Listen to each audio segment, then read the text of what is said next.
มื้อนี้ทางวลาก็ได้เข้ามาติดตามเนาะอัปเดตเฮือนซานเนาะครอบครัวสาวลีพี่น้องไงเนาะหลังจากขึ้นเฮือนแล้วทางวลาก็บ่ได้เข้ามาเนาะผ่านไป4-5 มื้อพี่น้องไงเนาะก็เห็นแต่น้องบุษดีสบายดีน้องบุษดีกับลูกในบ้านเนาะมื้อนี้พากันอยู่เฮือนบ่โดย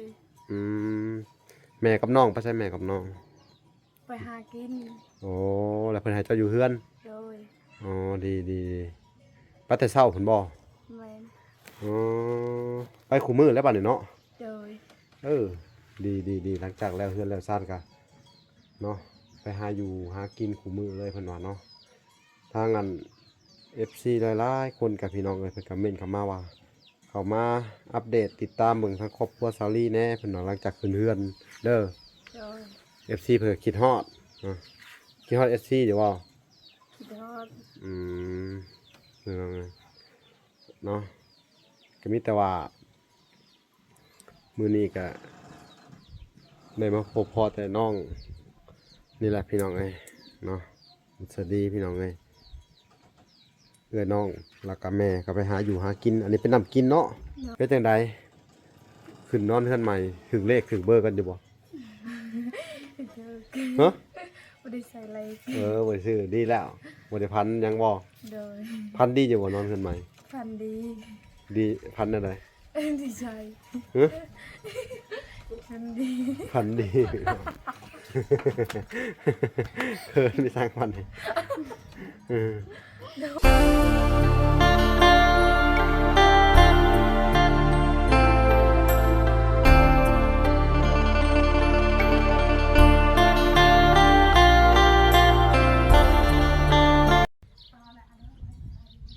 อ้าวโอเคพี่น้องเอ้ยเนาะกับสบายดีพ่อแม่พี่น้องน้องเบิร์ดสู่คู่สู่คนพี่น้องเอ้ยเนาะก็ยินดีเข้าสู่ช่อง YouTube บ่าวหลาสายบุญเนาะคุณนาทำคือเก่าพี่น้องเส้นเก่าเส้นเคยพี่น้องทักทายสบายดีเนาะ FC ทางฝั่งไทยและ FC ทางฝั่งลาวและ FC ทางต่างประเทศนำเด้อพี่น้องเอ้ยที่รับชมบ่าวหลาอยู่เนาะมื้อนี้ทางบ่าวหลาก็ได้เข้ามาติดตามเนาะอัปเดตเฮือนซานเนาะครอบครัวสาวลีพี่น้องเอ้ยเนาะหลังจากขึ้นเฮือนแล้วทางวลากับบ่ได้เข้ามาเนาะผ่านไป4-5 มื้อพี่น้องไอ้เนาะก็เห็นแต่น้องบุษดีสบายดีน้องบุษดีกับลูกในบ้านเนาะมื้อนี้พากันอยู่เฮือนบ่โดยแม่กับน้องไปใช่แม่กับน้องไปหากินโอ้แล้วเพิ่นให้เจ้าอยู่เฮือนโดยอ๋อดีไปแต่เช้าเพิ่นบ่แม่นอ๋อไปคู่มื้อแล้วบัดนี้เนาะโดยดีหลังจากแล้วเฮือนแล้วซ่านกะเนาะไปหาอยู่หากินคู่มื้อเลยเพิ่นว่าเนาะทางอัน FC หลายๆคนกับพี่น้องเอ้ยเพิ่นก็เม้นเข้ามาว่าเข้ามาอัปเดตติดตามเบิ่งทางครอบครัวสาวลีแน่เพิ่นว่าหลังจากขึ้นเฮือนเด้อ FC เพิ่นก็คิดฮอดคิดฮอด FC เดี๋ยวว่าคิดฮอดเนาะก็มีแต่ว่ามื้อนี้ก็ได้มาพบพ่อแต่น้องนี่แหละพี่น้องเอ้ยเนาะสวัสดีพี่น้องเอ้ยเอื้อน้องแล้วก็แม่ก็ไปหาอยู่หากินอันนี้เป็นน้ำกินเนาะพี่น้องเอ้ยใสอยู่เลยเนาะใสอยู่พี่น้องเอ้ยได้น้ำใสเนาะมันเนี่ยไปหาเอาบ่อน่ะพุ่นเว้าแล้วไปหาเอาอยู่แต่ว่าบ่อน้ำบาดาลบ่มีปัญหาเนาะยังกินได้อยู่พี่น้องเอ้ยถ้าบ่มีบ่อเท่านั้นก็ถือว่ายังกินได้อยู่เนาะน้ำบาดาลเพิ่นนี่ก็ได้พี่น้องเอ้ยเป็นจังไดขึ้นนอนเฮือนใหม่ถึงเลขถึงเบอร์กันอยู่บ่ฮะบ่ได้ใส่อะไรบ่ได้ซื้อดีแล้วบ่ได้พันยังบ่โดยพันดีอยู่บ่นอนเฮือนใหม่พันดีพันอะไรดีใจฮะพันดี มีสร้างพันเลย อืม โดย พันยังแน่นเอาคือเพื่อนใหม่ฮะ จัก ไม่ใช่ว่าพันดี โดย อืมม่วนอยู่ว่านอนน่ะ หมอน นอนเพื่อนใหม่นี่นะอืมแม่เจ้าบ่ได้พันเลขว่าซั่นเรียกว่าโชคดีมีนอนเพื่อนใหม่เนาะนอนคืนแรกเป็นจังได๋นอนคืนแรกนี่ฮึรับสบายอยู่บ่ สบาย บ่ได้มีการพันหยังบ่ โดย บ่มีเนาะ โดย ไม่ใช่ว่ามีพันดี ตัวกันเล่นนี่ เออลูกในบ้านก็มานอนนำบ่ แมน ฮะมานอนนำกัน กันโดย นอนกับเจ้านี่ แมน เออเจ้าได้แต่พันยังแต่นอน บ่ได้พันยา ม่วนอย่างเดียว โดย อันนี้ก็ตีเนาะเคินตะเคินอีหยังหั่นน่ะ ถ้ามันจบอันน่ะคลิปนี้นี่หลังไลน์เนาะเขียนกันอยู่พี่น้องเอ้ย โอ้เพิ่นไปหาอยู่หากินเนาะไปคู่มื้อ โดย อืมดีเจ้าได้สับบ่ได้ไปหาบ่ ไปหา อืมฝนตกบ่ได้ไปหาเยืองกบเยืองเขียดบ่ ไปเลี้ยง ไปเยืองได้อยู่บ่เจ้าก็ไปบ่ไปเยือง ได้พอกิน อ๋อได้พอกินหน่อไม้ยามนี่เนาะ โดย หน่อไม้ออกเฮ็ดก็ออกมาเนาะอืมนอนจักคนจะนอน 2 คน นอนสองคนนี่เป็นหมู่เนาะ โดย อืมบ่ได้หัวบ่ฝนตกบ่ได้หัวเนาะ โดย ฝนตกแห้งใส่นี่เพื่อนบ่ได้หัวเนาะ แมน สะดวกสบายเลยบ่ สนุกสบาย ไข้บ่ไข้กว่าเก่าบ่แนมหายังบ่ไข้กว่าเก่าบ่ไข้กว่าเพื่อนน้อยๆเห็นบ่ แมน ไข้กว่ากระตูบน้อยๆเจ้าของแปะนะเห็นว่าไข้บ่ ไข่ หลาย โดย ไข้หลายบ่ฮะ มีแต่หัวพี่น้องเลยงงเลย เข้าใจอยู่บ่ อารมณ์ดีขนาดเนาะอันนี้เฮาอารมณ์ดีบ่หรือว่าเฮาดีใจหรือว่าเฮาเขินนะว่าฟัง อารมณ์ดี อารมณ์ดีเนาะ โดย เป็นคนอารมณ์ดี เกิดว่าน้องพี่น้องเอ้ยเนาะเป็นคนอารมณ์ดีแหละก็ทรงค่อนข้างทรงจะดีใจเนาะ แมน จักมือเลยนะขึ้นเฮือนใหม่มันนี่ลืมเลยจักมือเลยจำได้บ่ จำบ่ได้ วันที่13ตอนนี้กับวันที่เท่าไหร่เจ้าอ่ะวันที่19ทิศหนึ่งแล้วมั้งเนาะ แมน 13 14 15 16 17 18 19ทิศหนึ่งอ่ะเนาะนอนเป็นทิศเลยนอนได้ขึ้นเฮือนใหม่เนาะเจ้าก็มานอนคู่มือบ่ โดย เพื่อนเจ้าเนี่ยพ้นตกหัวบ่ เพื่อนเจ้านะว่าเพื่อนหลังเจ้าอยู่ในบ้านพี่น้องเลยฮะคือมีแต่อายเป็นอะไรได้ลื้อทิมแล้วเนาะนะเนาะหมักแตงหมักถั่วมันบ่เป็นเนาะลื้อแล้วเนาะ โดย เพราะฝนตกบ่จักว่าเสียงสวดเนี่ยเนาะบ้านนี้ลื้อแล้วปลูกใหม่เด้อ โดย ปลูกแล้วสิแนะนำเพิ่นแล้วปากกระชายเพิ่นปลูกผักปลูกหญ้าใหม่เด้อ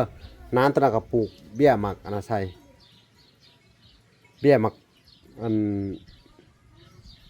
หมากทั่วเนาะน้ำตะนักเด้แล้วก็เบี้ยอันผักบุ้งเด้อ โดย เห็นน้ำผักบุ้งหรือว่าน้ำผักกาดก็ได้เนาะบัดนี้ประสบความสำเร็จเบิดทุกสิ่งทุกอย่างแล้วเนาะ โดยคิด เคยคิดอยู่บ่เรื่องบ่เคยคิด บ่เคย บ่เคย โดย บ่เคยคิดจักเทื่อเนาะ โดย อืมบ่เคยคิดจักเทื่อเนาะวันนี้อันนั้นช่วงหน้าพ้นนี่แปลว่าเขาตกให้เอิ้นว่าตกกล้าตกมุ้งนะดำไห้ดำนาเนาะเจ้าก็สิไปหารับจ้างเด้อ โดย หาข้าวซอยแม่เด้อบัดนี้เด้อ โดย อืม สมมุติว่าในบ้านเพิ่นว่าไปซอยก็ไปซอยเพิ่นจังซี่เนาะเคยไปซอยเพิ่นอยู่บ่ เคย หน้าเพิ่นหลายบ่หน้าในบ้าน บ่ได้ไล่พี่ ส่วนหลายในบ้านเฮานี่หน้าไผหลายกว่าหมู่หึบ่บ่สดีหน้าไผหลาย มีบ่คนที่ว่าหน้าหลายๆแล้วเพิ่นหาให้ไปซอยมีบ่ อืม มีนะ โดย ก็ไปตลอดบ่ โดย ไปดำเนาะ โดย ดำรับจ้างเอาเงินบ่หรือเอาเขา เอาเขา นั่นแหละแบ่งกันไปเด้อ โดย เจ้าก็ไปอันน่ะทางหนึ่งแม่เจ้าก็ไปทางหนึ่งหลายๆคนช่วยกันหาอยู่หากินเด้อ โดย คือเก่าแหละเนาะดีใจขนาดเนาะ โดย ได้นอนอันน่ะเฮือนงามๆชาวบ้านอันน่ะถามอยู่ว่าโอ้คือได้เฮือนงามเพิ่นบ่ถามบ่ ท เขาว่าจังได๋นะ ำงาม เขาว่างามอ่ะ โดย เขามาเบิ่งหลายบ่ ลาย อ่ะเขามาเบิ่งบ่ โดย อ๋อดีดีดีเขาก็ส้มบ่เฮือนงามบ่เพิ่นน่ะ โดย พี่น้องไงนี่แหละกับประสบความสำเร็จเนาะอีกขั้นหนึ่งเนาะของครอบครัวสาวลีแล้วก็ลูกๆเพิ่นเนาะเจ้ากะใหญ่แล้วบ่ขึ้นอยากไปเฮ็ดเวียกบ่เดินว่าอยากไปหาเฮ็ดเวียกอยู่เวียงบ่หรือหยังนี่เลือกบ่มีผู้อยู่นำแม่ โดย เออเคยไปเฮ็ดเวียกบ่ บ่เคย บ่เคยไปไสเนาะ โดย ก็เลยบ่กล้าไปพี่น้องไอ้เนาะยันว่าอยากไปเฮ็ดเวียกเฮ็ดงานพี่น้องไอ้เนาะปัดนี้เวลาเฮานึ่งข้าวนึ่งน้ำเฮาไปนึ่งอยู่ไสนึ่งไปขึ้นไปเบิ่งเฮือนพี่น้องไอ้พาเที่ยวชมแหน่ให้ FC เพิ่นเบิ่งแหน่พี่น้องไอ้สิขึ้นไปสำรวจว่าสิเป็นจังไดมาลาก็ตั้งแต่พุ่นแหละพี่น้องไอ้บ่ได้เข้ามานี่ตั้งแต่ขึ้นเฮือนก็เลยบ่มีเวลาเข้ามาไปจัดการเวียกครอบครัวอื่นนี่โอ้นี่พี่น้องเอ้ยนอนห้องนี่บ่อันนี้พี่น้องเอ้ยโอ้นี่โอ้พี่น้องเอ้ยพากันนอนแบบบ่พับเครื่องของเลยพี่น้องเอ้ยได้สิแนะนำอีกแล้วนี่คักกะลีพี่น้องเอ้ยทะลุไปเลยเนาะ โดย อันนี้ซานล่างถ้วยล่างซานดังไฟอยู่นี้ โดย คักแล้ววันนี้เนาะคักเนาะ โดย เวลาพากันนอนหาพับผ้าห่มแพร่ปกกันเด้อ โดย นอน2คนเหมือนบ่ แมน พับผ้าห่มไว้ดีๆถ้ารู้สึกว่าอันน่ะแบบว่าหลายเดือนนะว่าไงหลายเป็นปีแล้วก็ซักผมมันดำมันหยังอะเด้อ โดย ผ้าห่มเนาะผ้าห่มแพร่ปกอิหยังอันนี้ฮะ ทาน ทาน โดย โอ้มีทานนี่เนาะพี่น้องโอ้อันนี้ฮะขี้ตกเนาะ โดย ไปได้มาแต่ใช่นี่ มาติปลา น่าแต่ปลา โดย จะไปหาบ่ โดย ข้าวสารเนาะนี่ โดย โอ้พี่น้องเอ้ยนี่ที่แม่ตู้เพิ่นชื่อให้เนาะทำแม่ตู้นงคำบุญเฮืองประตูบุญจันทร์คำบุญเฮืองเนาะ โดย ก็ซื้อข้าวข้าวสารให้ยังเหลือจักสอบ และสอบหนึ่ง สองสอบ สอบ อยู่ในมีบ่เนาะพี่น้องเอ้ยก็ถือว่าเพิ่นก็หาคนเนาะ โดย หาคนกินข้าวก็อยากเบิดไว้แน่พี่น้องเอ้ยเนาะอันนี้มันปิ้วบ่หรือว่าใดๆนี่ฮะตอกเข้ามาใหม่อีกเด้อ โดย ให้สลีดึงเข้ามาใหม่อีกทีหนึงพี่น้องเอ้ยนี่แหละแล้วพากันมากินข้าวอยู่นี่เนาะ โดย อ๋อนี่ข้าวแรกอะอันเขาไปได้เฮือนเพิ่นได้บัดเนาะ โดย ไปสำรวจเฮือนพี่น้องเอ้ยพี่น้องเอ้ยอันนี้หวดอันนี้มวยนี่ซื้อมาบ่ได้มวยนี่เพิ่นบ่ได้ยินพี่น้องเอ้ยนี่ห้องนอนปอดโธพี่น้องเอ้ยขออนุญาตเด้อถึงแล้วนะบาดนี่พับเด้อพากันนอนแล้วพับ โดย พี่น้องเอ้ยจะนอนก็เอามาปูแต่มาพับ แต่ว่าผ้าห่มมาพากันนอนแล้วพับพี่น้องเอ้ย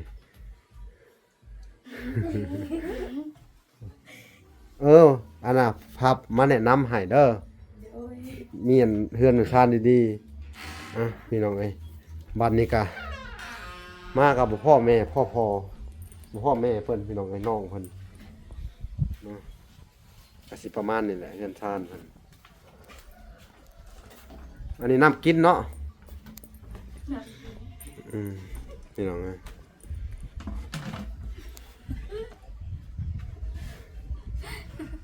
ไพ่นี่ยังได้อยู่บ่ไพ่โซลาร์เซลล์นี่ยังหุงอยู่บ่ โดย อาทิตย์ไฟใส่นันแดดมันหุงก็คือหุงอยู่เนาะ แมน แต่ว่าแม่นะค้ำพุ่นมา ไปสิกูมือเนาะ โดย ดีแหละเด้อพากันหาอยู่หากินเนาะทั้งเวลากะแล้วก็ทั้งพ่อแม่ก็สิได้หายห่วง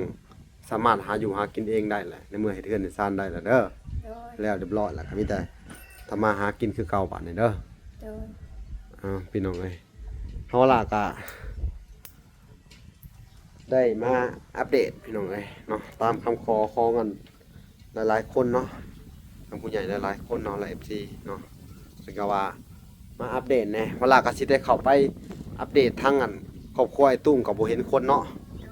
สงสัยมื้ออื่นพุ่นแหละสิได้มาใหม่แต่เช้าๆเด้อให้เขาอยู่นี่เด้อ โดย มื้ออื่นเด้อสิมาใหม่เด้อสิมาหาเจ้าแต่ดึกๆเด้อให้อยู่เพื่อนแหน่ถ้าเวลาก็สิได้ขอตัวก่อนคลิปนี่เด้อ มามื้อนี้ก็มาติดตามเบิ่งทุกเจ้าหั่นแหละขึ้นเฮือนใหม่เป็นจังไดเนาะความรู้สึกก็นอนหลับพันดีอยู่เนาะ โดย แต่ว่าบนหนูบนนอนหั่นแหละอันน่ะมันให้เมียนดีๆเจ้าก็ใหญ่แหละเป็นผู้แสบผู้สาวแหละเนาะนอนสองคนนี่เนาะ โดย อืมโอเคบัดนี้เวลาก็สิได้ขอตัวก่อนพี่น้องเอ้ยขอตัวลำลาไปก่อนเนาะฝากไปติดตามคลิปตอนต่อไปพี่น้องเอ้ยคลิปนี้ขอกล่าวคำว่าสบายดีเด้อและสวัสดีพี่น้องเอ้ยพบกันใหม่เนาะเวลาจะกลับมาติดตามมึงเพิ่นใหม่อีกทีหนึ่งเนาะ โดย โอเคพี่น้องเอ้ยบ๊ายบาย